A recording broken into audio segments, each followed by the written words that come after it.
हई बोला तो बिहार सुनी पवन के पुकार, बम्पर जीत होई,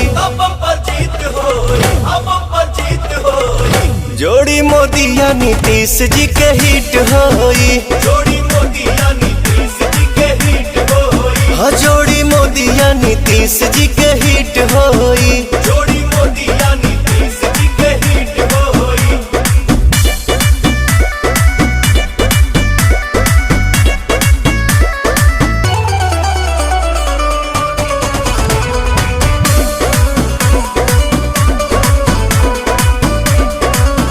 जहाँ मोदी अमित शाह कभी न हारे, संग माझी नीतीश जी दहाड़ा तारे, संग माझी नीतीश जी दहाड़ा तारे।